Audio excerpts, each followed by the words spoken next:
आती है प्रस्ताव सदन में और उसके बाद ही ये तय होता है।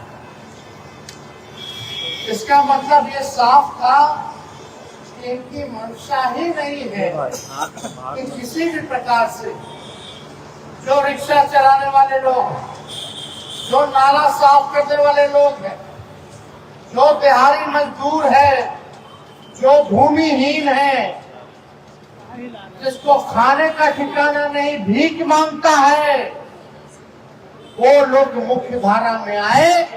वो लोग, वैसा समाज जो अंतिम पैदान पे खड़ा है, वो आगे आए, सबके साथ बैठे, सब बराबर रहे। ये भाजपा के लोग नहीं चाहते। भाजपा के लोग ये चाहते हैं कि कचरा धोने वाला जिस समाज में आता है, जिंदगी भर उसके आने वाली पीढ़ी नाला साफ करे, कचरा धोए। रिक्शा चलाने वाले का बेटा जिंदगी भर उसकी आने वाली पीढ़ी रिक्शा चलाने का काम करे। जो भूमिहीन है उसको जमीन न दो, जो भिखारी है उसको जिंदगी भर भिखारी बना करके रखो। यही भाजपा की असल मानसिकता है। यानी जो चंद लोग हैं, मलाई खाने का अधिकार उन्हीं को है। अपने यहाँ 10-10-12 नौकर रखेंगे, लेकिन उस समाज का नहीं सोचेंगे। हम लोगों ने जाति आधारित करना है। बात ये समझने की जरूरत है, ये है क्या, गिनती क्यों जरूरी है? आखिर क्यों सभी बड़े बड़े समाजवादी नेता समय समय पर जाति आधारित घटना की बातें की? जो महापुरुष रहे, जो हम लोगों के नेता रहे, सब लोगों ने आरक्षण की बात की और उन्हीं तबकों की बात की जो समाज में अंतिम मैदान पे खड़ा है। चाहे दलित हो, आदिवासी हो, पिछड़े हो या कि पिछड़े हो। आज भी समाज में देखिएगा कि भेदभाव होता है। जाति का नाम लेकर के लोग गाली देता है, फल्ला फल्ला फल्ला, क्या क्या लोग नहीं बोलता। आज भी देखिएगा इस तरह की चीजें। दलित का लड़का का बेटा का अगर शादी हो रहा है तो घोड़ी पे नहीं बैठेगा, मंदिर में पूजा नहीं करेगा, क्या व्यवस्था है। लेकिन आज इस बात की जरूरत है कि गिनती क्यों होना। आज जब हम लोग गिनती की बात करते हैं तो लोग बोलते हैं कि ये बांटने का काम कर रहे हैं। राष्ट्रीय जनता दल, लालू जी, तेजस्वी, ये लोग जात को लड़ाना चाहता है। मेरा सवाल है, जो लोग हम पे सवाल खड़ा करते हैं, हम उनसे पूछना चाहते हैं। कोई लोग नाम लिखते हैं, अपने नाम के आगे सरनेम जोड़ा जाता है। कोई लोग मिश्रा लिखता है, कोई लोग तिवारी लिखता है, कोई लोग यादव लिखता है, कोई लोग सिंह लिखता है, कोई लोग श्रीवास्तव लिखता है, कोई लोग पाल लिखता है, कोई लोग दास लिखता है, कोई लोग कुशवाहा लिखता है। ये क्या तेजस्वी ने, लालू जी या राष्ट्रीय जनता दल ने बनाया? पहले से ही बांटने का काम किसने किया? किसने यादव बनाया, किसने मिश्रा बनाया, किसने दास बनाया, किसने कुशवाहा बनाया? हम तो वो बात कर रहे हैं, चाहे सिंह हो, चाहे श्रीवास्तव हो, चाहे पाल हो, दास हो, यादव हो, चाहे स्वर्ण जाति के लोग हो, पिछड़ी जाति के लोग हो, अति पिछड़ी जाति के लोग हो, दलित हो, आज उनकी स्थिति क्या है जरा ये पता करो। ये पता करो कि गरीबी सबसे ज्यादा किस जाति में है। चाहे जिस जाति में गरीबी है, गरीबी हमारा दुश्मन है, उसको मिटाने का काम करो। नहीं तो हम लोग चाहते पटना जैसा शहर में रात रात भर हम शहरी विकास मंत्री को तो रिक्शा चलाने वाला, दूसरा जिला से आया हुआ, चारा नहीं है, कोई कमाई नहीं है, नौकरी नहीं है बिहार में, दिन रात मजदूरी करता है, लेकिन फिर भी जो है उधार नहीं दे पाता,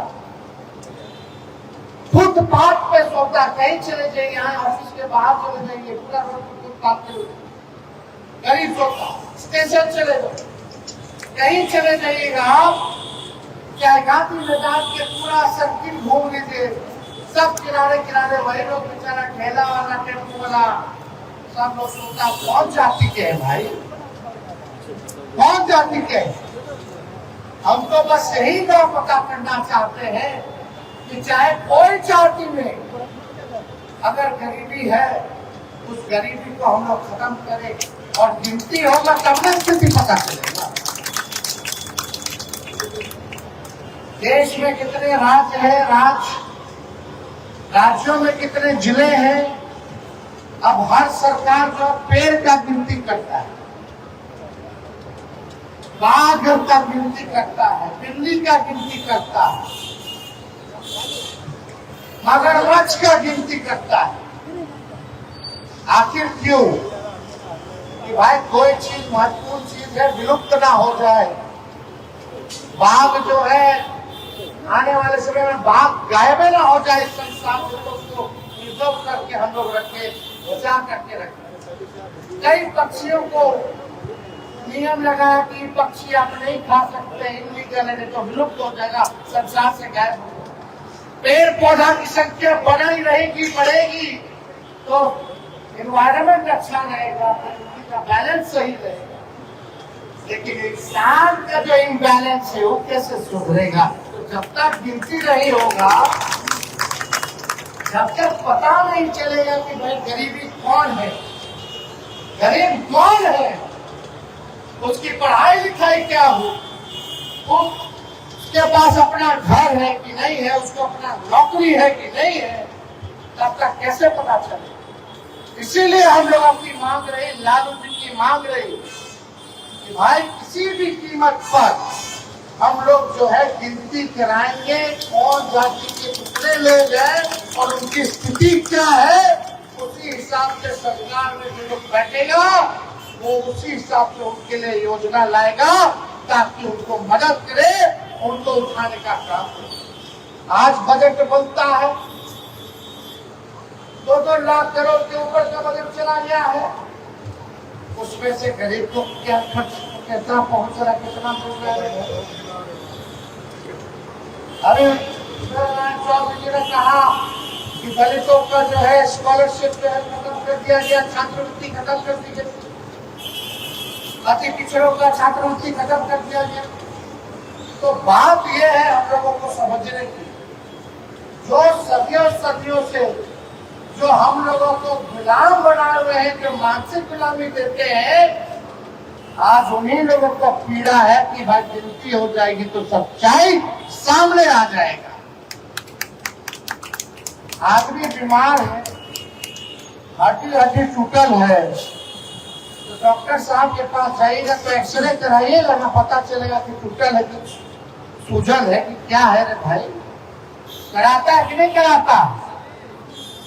तो वही ना बीमारी जो हम लोगों में है, जो गरीबी, उसका सच्चाई पता कराने का एक्सरे मशीन है जातीय जनगणना। जब तक बीमारी का पता नहीं चलेगा, तब तक कैसे काम होगा, कैसे स्वस्थ रहेगा लोग, है कि नहीं? पेट में दर्द है, दे दीजिएगा सर दर्द का दवा, तो काम चलेगा। इसमें बुझा जाएगा कि भाई पेट में किसको दर्द है, कौन लंगड़ा रहा है, किसको जो है दिल का दिक्कत है, किसको लीवर का दिक्कत है, किसको फेफड़ा का दिक्कत है, इसमें सब बुझा जाएगा। इसीलिए हम लोगों ने देश में पहला ऐसा राज्य बना बिहार, जब हम 17 महीने उप मुख्यमंत्री रहे, तो हम लोगों की लड़ाई थी, लालू जी सड़क से लेकर संसद तक लड़े, और हमको जब मौका मिला तो हम लोगों ने सबसे पहले बिहार में सरकार करते ही जाति आधारित गणना हम लोगों ने कराने का काम किया। पता चला कि उच्च जाति के लोग इतने गरीब हैं, पिछड़े उनसे ज्यादा गरीब है, अति पिछड़े उनसे ज्यादा गरीब है, दलित उनसे ज्यादा गरीब है, अल्पसंख्यक गरीब है, और आदिवासी जो बिहार में है सबसे गरीब हमारे आदिवासी लोग हैं। ये सारा सच्चाई जो है उसमें पता चला। उसमें ये भी पता चला कौन लोग भूमिहीन है, कौन लोग बेरोजगार है, कौन लोग भीख मांगता है, कौन समाज का है। तो हम लोगों ने इसके बाद निर्णय लिया कि भाई ऐसे लोगों को सरकार, हम लोग नियम लाए, कानून बनाए कि जो बेरोजगार है उसको 2 लाख रुपया का हम लोग आर्थिक मदद करेंगे ताकि अपने पैर पे खड़ा हो जाए। जिसके पास जमीन नहीं है उसको 1 लाख रुपया देंगे, और जिसके पास घर नहीं है बनाने का जमीन पर उसको 1,20,000 रुपया हम लोग दिलवाने का काम करेंगे, ताकि उन लोगों के पास काम हो और अपना छत हो, ताकि वो लोग आगे बढ़े। लेकिन इतने में हम लोगों ने तय किया कि ये भी नहीं, सरकारी नौकरी तेजस्वी ने 5 लाख 17 महीने में सरकारी नौकरी दिया। उसमें मान लीजिए आरक्षण पहले नहीं था, उतनी सीमा नहीं थी, 50 के अंतर था, तो फायदा उतना हुआ। फिर हम लोगों ने तय किया और बहाली निकलेगी, 3 लाख और प्रक्रिया अधिक कराए, उस नौकरी को और बढ़ाए, और 3 लाख यानी 8 लाख लोग को नौकरी देंगे। तो 3 लाख को और बढ़ाए, और उसमें हम लोगों ने तय किया कि भाई हम लोग आरक्षण को बढ़ा दें, क्योंकि जिसकी जितनी आबादी, जिसकी जितनी संख्या भारी, उसी हिसाब से उनको उनका अधिकार सम्मान मिलना चाहिए। तो हम लोगों ने 50 से जो नीचे था उसको 65% कर दिया, और 10% जो EWS का जो था उसको एज इट इज रखा, ताकि जो भी सरकारी नौकरी होगी तो समझो ये 65 जो लोग हैं उनको पूरा नौकरी मिले, जो समाज के आधार। लेकिन इतने में हमारा चाचा जी पलट गए। हम लोग नौकरी दे रहे थे, मानदेय बढ़ा रहे थे, जाति आधारित गणना करा रहे थे, आरक्षण बढ़ा रहे थे, सारा काम कर रहे थे, लेकिन वो पलट गए। वो पलटे पलटे क्या किए नहीं किए, लेकिन उन्हें ना मंत्री साहब मेरे साथ बैठ करके प्रेस कॉन्फ्रेंस किया, और मुख्यमंत्री नीतीश कुमार बार बार बोलते थे, जब जाति आधारित गणना हम लोग कराए तो भाजपा वाला सब कोर्ट चला गया, कोर्ट से रखवाना चाहता था। हम लोग सुप्रीम कोर्ट जाकर के जीत के आए। फिर यही बात हुआ कि भाई आरक्षण जो बढ़ाए हैं, ये आरक्षण देखो फिर भाजपा वाला खत्म करवाएगा। हम तो उसी का समझ गए थे, इसीलिए अनुसूची 9 में डलवाना चाह रहे थे कि अनुसूची 9 में आ जाएगा तो आपका आरक्षण बचा हुआ रहेगा, उसको कोई खतरा नहीं रहेगा, गरीब को उसका अधिकार मिलता रहेगा। अपील करते रहेगा मोदी जी से, मोदी जी एक बार भी ध्यान नहीं दिए, खत्म कर। और अभी जब चाचा जी पलट गए, भाजपा आया, तो फिर बीजेपी वाला कोर्ट जाकर के इसको रुकवा दिया। बताओ इसमें किसका नुकसान? तेजस्वी का क्या नुकसान है? ये तेजस्वी का नुकसान नहीं है, ये पीड़ित शोषित समाज, जो कमजोर वर्ग, जो समाज के अंतिम मैदान पे खड़ा जो समाज है, पिछड़ा समाज, अति पिछड़ा समाज, दलित समाज, आदिवासी समाज, जो गरीब है, जो ठेला ढोने वाले हैं, जो लोग रिक्शा चलाने वाले लोग हैं, जो लोग भीख मांगने वाले लोग हैं, जो जिनके पास भूमि नहीं है, भूमिहीन लोग हैं, ये नुकसान उन लोगों का है। हम आपके लिए लड़ाई लड़ रहे हैं। हम तो यही चाहते हैं कि बिहार के लोग, सब लोग इस लड़ाई में एकजुट होइए। जब तक आप लोग एकजुट नहीं होइएगा, ये भाजपा की पार्टी अमीरों की पार्टी है, इनको गरीबों से लेना देना नहीं है। ये आरक्षण विरोधी है और भाजपा और आरक्षण का एक एजेंडा है कि संविधान को खत्म करो, संविधान को खत्म करो और नागपुरिया कानून को लागू करो। संविधान खत्म हो जाएगा तो आरक्षण खत्म हो जाएगा। आज बड़ा दुख होता है, कई बार जो है अपने आप को जो लोग समाजवादी बोलते हैं, आज उनका चेहरा जो उजागर हो, बड़ा दुख है, पीड़ा होती है। हम तो सम्मान देते हैं, चाचा बोलते हैं, लेकिन वो और उनकी पार्टी आज भी मुंह में दही कमा के बैठे, एक बार भी उनके लिए आवाज नहीं उठाए। आज उनके बदौलत अगर भारत में सरकार चल रही है, उनके पार्टी के लोग मंत्री हैं भारत सरकार में, अगर भाजपा ने मना कर दिया आज जातीय जनगणना कराने से, 9वीं अनुसूची में बिहार का आरक्षण को डालने से, तो जितना बड़ा दोषी भाजपा है उतना बड़ा दोषी नीतीश कुमार जी। हर इंडियन की सरकार चुप्पी साध देगी। यहाँ बता लेटरल एंट्री करा दिया, जो गरीब है, पिछड़े समाज के, अति पिछड़े समाज के, दलित समाज के, उनको तो भिखारी बनाना चाहता। लेकिन कोई लोग अगर मेहनत करके पढ़ ले, आईपीएस का तैयारी करा ले, आईएएस का तैयारी करा ले, तो उसको भी ये लोग नहीं घुसने देना चाहते। अभी 45 को पद निकाल दिया आईएएस आईपीएस का, बिना आरक्षण को लागू किए हुए, बिना परीक्षा को लिए हुए। उसको कहते हैं लेटरल। लेटरल करके लेटरल एंट्री के बहाने कोई परीक्षा नहीं होगा। ये आईएएस आईपीएस बनेगा तो यूपीएससी क्या करेगा? उसका परीक्षा है, नियम है,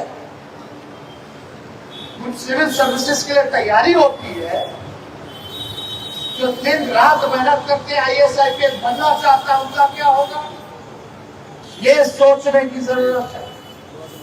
ये कृषि विभाग में एकल पद के बहाने आरक्षण को खत्म कर दिया है भाजपा के लोगों ने। और दुख की बात है कि कृषि मंत्री अपने आप को ओबीसी कहते हैं, भारत सरकार मोदी जी पिछड़ा कहते हैं, और फिर बोलते हैं अभी इंटरव्यू में चुनाव में ज्योतिरादित्य चौधरी ने बोला कि हम तो इंसान है, ये नहीं है, हम तो भगवान के रूप।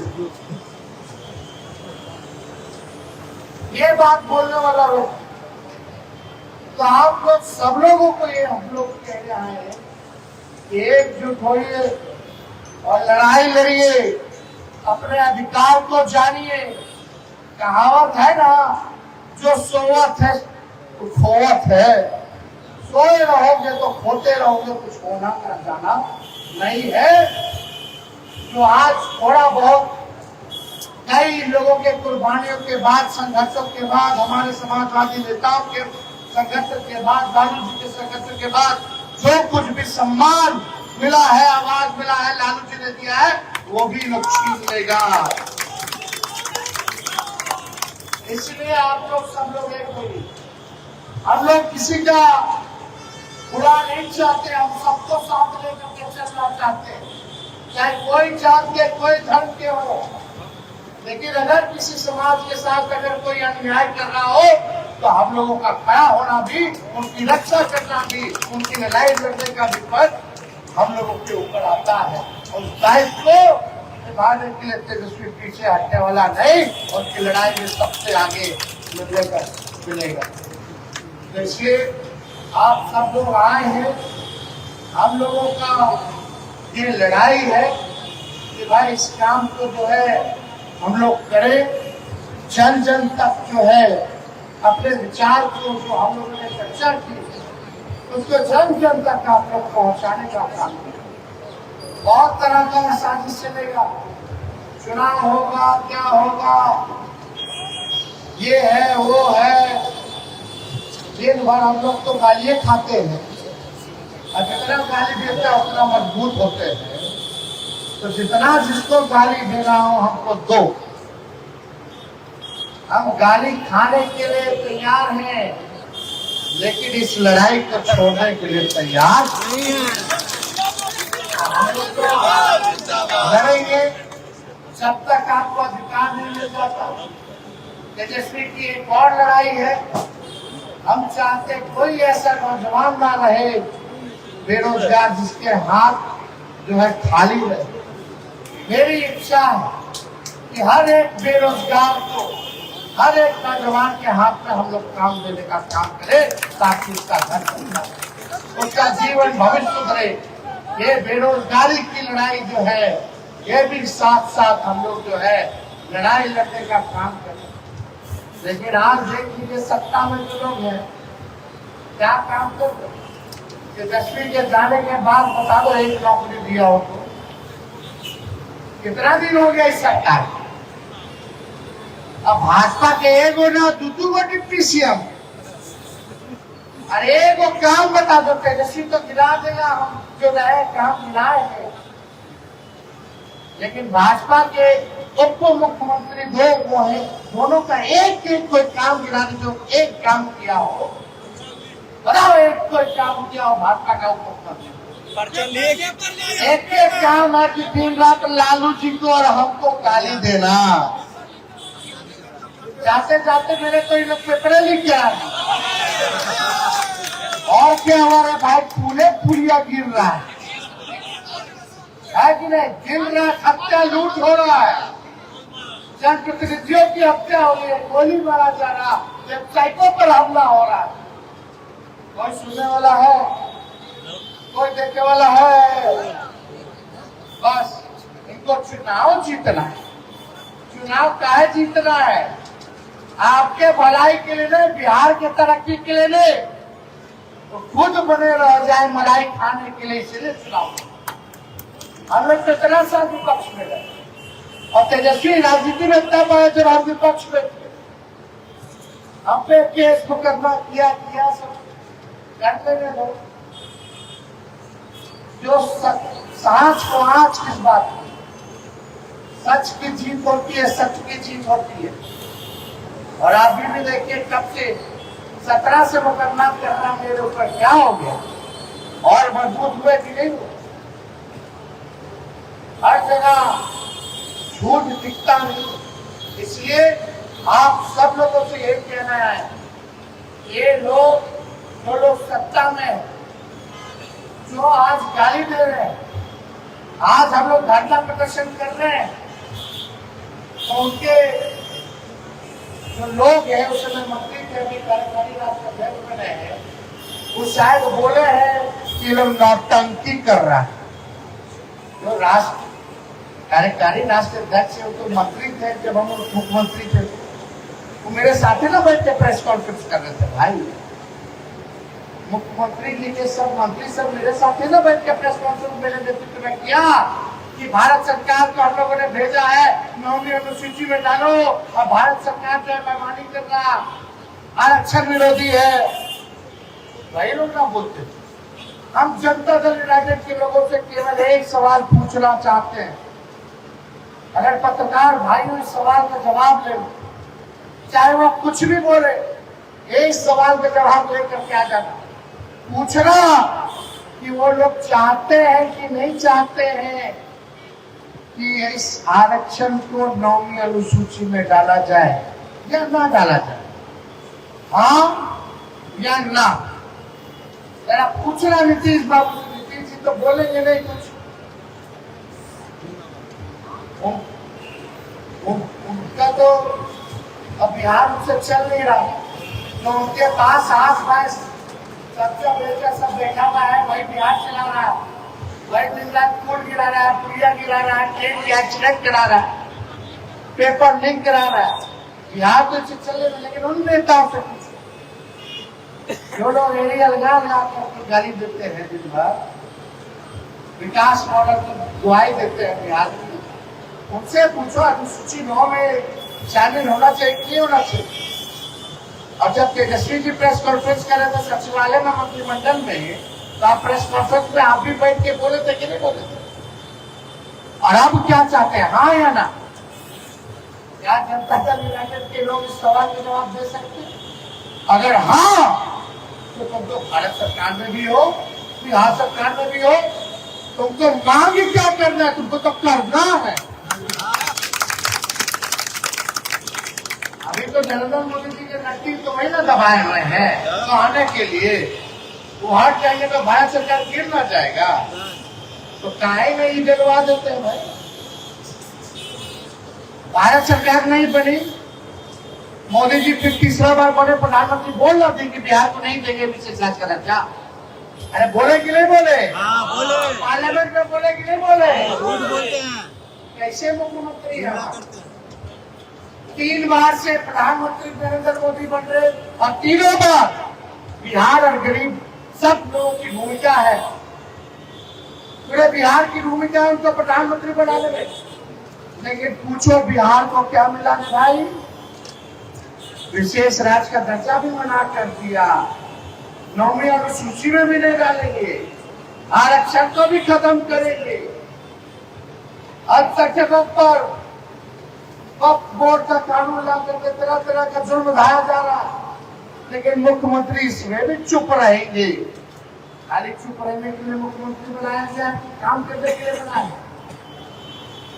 मुख्यमंत्री राज्य का नेता होता है और राज्य के नेता से पूछो कि इस पे आपकी प्रतिक्रिया क्या है, राय क्या है? अगर नहीं दे सकता तो किस बात का देता?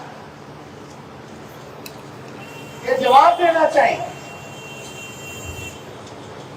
क्या राय है अगर नीतीश कुमार जी में हिम्मत, क्या प्रेस कॉन्फ्रेंस बुला करके या जनता से संवाद करके वो मोदी जी को कहेंगे कि अनुसूची 9 में डालो बिहार के रक्षा? हम भी देखते हैं कौन कितने खाद कितने पानी में है, कोई बोले ना बोले, लेकिन इस लड़ाई को किसी भी कीमत पे, चाहे भारत सरकार हो या प्रधानमंत्री को घुटने पे टेकाना पड़े, हम लोग टेकाने का काम करेंगे। लेकिन किसी भी कीमत पर पूरे देश में जाति जनगणना करवाने का काम करवाएंगे और बिहार के आरक्षण को 9वीं सूची में डालने का काम। लेकिन इसमें बस आप लोगों का साथ चाहिए। हम पूछना चाहते हैं, हाथ उठा के बताइए, आप लोगों का साथ मिलेगा कि नहीं मिलेगा? लड़ाई लगेगा ना, साथ मिलेगा ना, तो यहीं से हल्ला बोला जाएगा, अपना अधिकार लिया जाएगा। सम्मान की बात है, गरीब की बात है, बिहार की तरक्की की बात है। इसलिए चंद शब्दों के साथ हम अपनी बात को विराम देते हैं। आप सब लोगों को पूरा दिल से धन्यवाद और बधाई देते हैं। जय हिंद, जय बिहार। जिंदाबाद,